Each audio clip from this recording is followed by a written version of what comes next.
Here's an absolutely amazing headline from the Daily Mail. Victory for care pathway families. Now, if you knew, if we were English, we would know what care pathway families are. Yeah, I don't know what that is. I don't either. But when you find out, it's pretty fascinating. Let me just give you the first headline.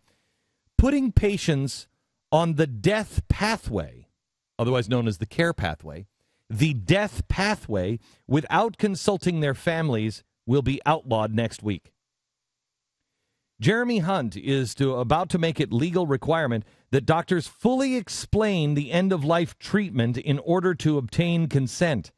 The health secretary has acted after the Mail highlighted a chilling case and chilling cases in which patients were placed on the Liverpool care pathway, which involves withdrawal of fluids and food without anyone's knowledge.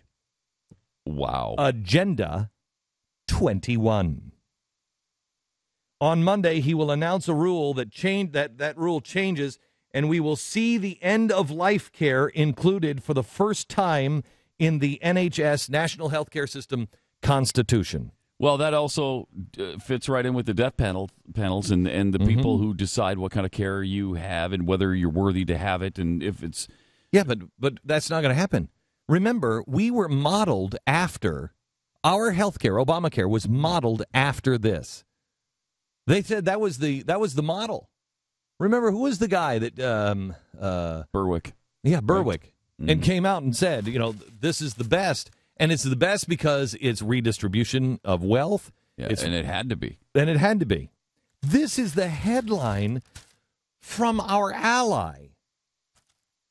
Victory for care pathway families. And what's amazing is this is the way the president won this election. He went to psychologists and said, help me. And they did. And they manipulated everything. You'll notice care pathway families. Care pathway. It's a death pathway. They're starving you to death. How does that become a care pathway? Because they're removing care? Progressives. It should be lack of care pathway, it's right? Compassion. Uh-huh. It's compassion. It is Agenda 21. This is, man. It's so clear. Now, wow. Remember, victory for care pathway families. That's the headline. So they fought that back. They fought back, which means you win. You just have to educate yourself about it, and you go local. It's not too late. You go local. Make sure Agenda 21 is not in your community.